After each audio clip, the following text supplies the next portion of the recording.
All right, sorry. I didn't know that we're going to go deep into immigration issues like this because that's not your major focus. You're just on the advisory side, and usually, Mhm. even though you're talking about people being misguided, definitely you actually use professional services. I don't want to forget this question. There's something that amazes me about you, and it's the fact that you are a great collaborator. When you were in your previous office, which was just a suit in probably one of the biggest, if not, I don't know if I can't, I mean, I don't want to mention the name. That particular, Location. complex, Yeah. that Huh? particular building, I researched it because they have someone like that also in Walnut Street, right? So I researched Mhm. the history of it, and I think that those are property people that had foresight about Mhm. properties, and their Yeah. properties are usually the biggest anywhere. So Yeah. yours was the biggest in the heart of Dallas. In the first Mhm. place, don't you? How did you didn't feel intimidated going to get an office in such a prime location? And also talking about collaboration, I see that at that time you do assist people, some other people, professionals come around to just shunt, and eventually God grew your business more. In less than 10 years, you are able to have a location that is just also another prime location in a commercial area of town where you have a whole building of several offices, like 4 or 5 offices within that, owned by your company. Mhm. That kind of thing. And I see you also supporting other businesses within your, accommodating them and helping them, being a kind of collaborator and facilitator of their business growth. Because I saw all these things happen from empty, Mhm. empty building being occupied by yourself to supporting other businesses and allowing them to even, advertise their businesses. Yep. Not everybody can do that. How are you able to survive, especially, some of our people, it's not because they are not kind, but they are very, very skeptical and cautious about allowing people around them. But you seem to be a people person that can accommodate it. How are you able to do that? To support other No. businesses, other individuals? The thing is, there was a time I was having a discussion. I think I said it probably in a church or somewhere, having a seminar, something, somehow. And I said, like, one thing I give to the society I am today is like there is orderliness and there is a process for doing things. It's easier to do things in America as long as we put ourselves together to do it. We have all the resources to do it. There's the resources everywhere to do things. I've said it before, like I can do business with anybody. I don't have to know you. I don't have to know you. As long as what you are doing is something that aligns with my interest and my purpose. I have the same feeling about what you're trying to do. I don't have to know you because the American process is already been streamlined to guide, to protect you if you do it right. And I said it before too, like if anybody, I have the feeling I cannot do business with my fellow African brother, usually Nigeria. That means that person himself is winning. Is not is somebody that is ready to either destroy the partnership, or the one that want to steal or take from you. That's why he's not willing to do. He's scared of doing business with you. I said it because if I have $50,000 that I want to invest, and you have 50,000 you want to invest, if you put it together and invest, all we are doing is that okay, we are taking the opportunity of our resources to maximize it for our own benefit for more profit. Instead of me carrying the risk 100%, we are sharing the risk, we are sharing the responsibility to be able to gain more. So now, if I feel like I'm not going to be able to invest with you, thinking like hey, you're going to take away my $50,000, that means me too, I have the same intention of doing that because the process of starting up a business in America is very easy and strong that will protect you. That being said, there are a lot of people out there that have things to do in their mind. They only need the opportunity to be able to do it. I said it, yeah, I help people out, I collaborate, I work with not just Nigerian or African, I work with Yes, yes, yes. You everybody. work with Even I American even work with other politicians, people, the Mexican, white the people, white. There was actually Latinos, there was one lawyer on Asians, 75 Arabs. highway. One time the guy want to do an 19, I mean test an education number for one of his clients in either in Portugal or I know it's outside the US. He found me and he came to my office. And since that day, we've been collaborating. Anytime I have a client, I will do. So I collaborate with everybody. And I also, as you said, it's just me to see other people grow. It's not taking away my client. It's not like taking anything away from me. This society, this where we are is big enough. There are a lot. How many millions? 300,000 Americans. So it's not taking it away from me. Right. But I want everybody to grow, to be able to establish themselves in this in this society. Awesome. Yeah, just like the African proverb that says the sky is big enough for all birds to fly without, hitting their wings, unhindered. That will lead me to ask a writer to that question. Yeah, I see you collaborating with Arabs. There were sometimes I needed something to do something. You gave me a number to call someone up. You happen to be a Persian. I've seen Latinos. You even sublet part of your office complex to people, Hispanics. I have seen, white people dealing with you and all of those things. And yeah, in fact, I don't see any part of the globe that is not represented in your collaboration because I relate with you a little bit closely. The rider to my question is in helping our people. Have you ever gotten, I don't know, I don't want to be preemptive. What's your experience like? Do you get your fingers burned sometimes? Do you experience ingratitude? Because let me tell you what I heard from grapevine. Let me say this. Okay. Yeah, because someone introduced me to you anyway. And over time, just like you said, because our people are not orderly sometimes, with due regards to us, some of us, do not have that attitude of working, dealing with somebody corporately. I remember how many times you had to change your personal phone number, how even though you had an office line, people would prefer to call you direct, call you at midnight. I don't even know how your wife has been coping with that. And then you have been, from the one I know you have a receptionist, but even me, I think I'm guilty of that initially. I would definitely call your private line instead of calling your office line just because I have that access, until sometimes I realize that I have to go through the front office. So let me not be like holier than thou.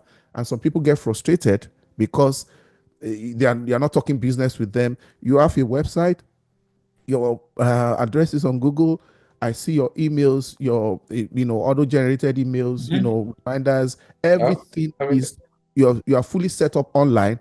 But even there's a question they use, a phone question, that will you rather chat with someone or support service, customer service, or will you talk to them? I prefer to talk. Okay, that's the way some people prefer to come see you in person than doing things online. That's why they prefer to, our people, they do different shifts. And some people want to go to work, they want to get to see you on the way to work, or after work they come, they sleep, and there's no time for them throughout, and you don't work on Sunday. So I fully understand. So my question is this: have you gotten, what's your experience like? Yeah, I got some feedback at the point in time, like, okay, like what you said is not accessible, is this and that, just because everybody wants that personal touch, not like dealing with a person who has a corporate setup. They don't want to deal with that. In supporting businesses, in supporting others, in collaborating and helping our community, because I am a witness to what you are doing in community. What's your experience like? Have you gotten your fingers burnt? Have you gotten yourself into trouble sometimes? How do you handle the frustration?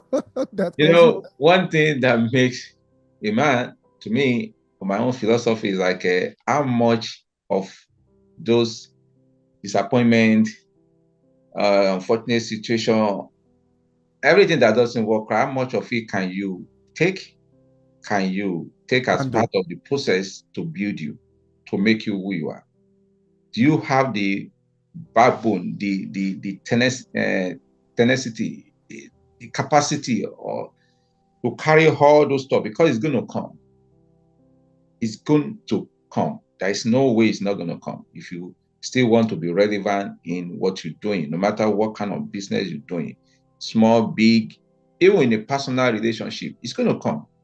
Do you have that personality, that process to absorb all those? Now, when you are absorbing it, it's for you to re-examine yourself. to recondition, reprocess yourself. Why? Should you continue doing this with these people, or you need to drop it? You need to refine tune or reprocess yourself.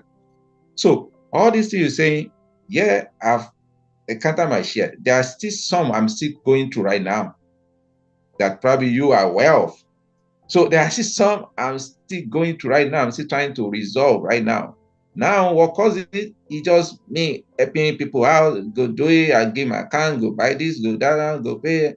At the end of the day, I don't know what's going on. It messed me up. But that does not kill me or destroy me. It's just lesson to learn. And that's why I always tell people, if you cannot take 10% of what they call it now, misfortune or loss or disappointment in business, don't start to say you want to own a business. Just be doing your clock in, clock out, and move on, and be guaranteed your paycheck is coming and you know it's fixed on that. But if you want to improve yourself, you must also put percentage down, like people that you think they are close to you, you trust so much, they're going to disappoint you. Are you going to take it out of them? Me, that's my life. I'm not going to kill nobody, because mistake, error will come. Where it's coming from is what I don't know, but I know it's going to come. Whether it's coming from one I know, or it's coming from people I don't know, or whatever is coming, I know it's coming. Now, do I have a process to carry on? So I need my mental sanity. I want to be focused. I don't want to be disturbed or have high blood pressure or worry or then close down what I've built for over a year. So I already prepared for all that. So that's why you will see me sometimes where I thought when things come, I will say, don't worry, I'll figure it out. The way we come around, I will move on. That thing will happen, I will move on. So people have done a lot of stuff they want to do. I'm not going to be mentioning names or anybody does, but everybody have done. Some people, but I think I should mention that one. Maybe it doesn't be listening to it. Trying to help. You get a car from me, a car that worth $15,000. Try to do a finance. We actually started the process of the financing. But along the line, the guy is in Atlanta. I shipped the car to the Atlanta, Georgia, not knowing like the transaction is going to be reversed by the bank. The bank reversed the transaction. The guy come and pay me the money. He said he's going to be paying 1,000. He only paid twice or 3 times up to today. Over 2 years, the person is still owing me what? $8,000. He hasn't paid. He even wrecked the car. He collect money from insurance. He never paid me for the car. You know how bad people are, how callous people are. But that doesn't stop me from continuing doing what I know best doing. That doesn't stop me. But okay, does that mean you have to stick to the business rules? You have to stick to the terms and conditions? Because it's like, did you allow your personality to cross over to your business side, especially when you said things are easy to do in America, and that because everything is structured, how much of backlash is it backlash right now? How much of regrets have you had trying to step out of line and, not keeping to the T&C on your own side, which could have prevented some things from happening? Because in our own culture, they say that, I don't know how to translate it directly, that it is when the eyes see the eyes have pity on the eyes. So just that kind of compassion. I mean, I'd like you to answer that briefly. We have a lot on our hands, but is it that you two, because of your nature, you did not, just follow? I mean, I would take that. I think when I started my business, most things carry on like that. My nature kind of influenced my business, so all my processes was not addressed to the latter. So I kind of try to, and I know all that happen with most businesses that start off for the first time. You kind of want to build your business, so many things you're going to put a lack on it. So, but because a lot of stuff happen along the line, that somebody that did insurance, they always pay me for insurance. Sometimes when I'm not in the office, they'll see me somewhere. They always like, can I pay my insurance fee now? I'll say, yeah, I will take it away people when I get to the office. People want to pay insurance fee like yeah, they'll see me somewhere that is not in the office. They will say, oh, Nathan, I see you here. Okay, let me just pay because I will not be available tomorrow. Okay, I will say, oh, yeah, don't worry, give me, I will help you pay. At the end of the day,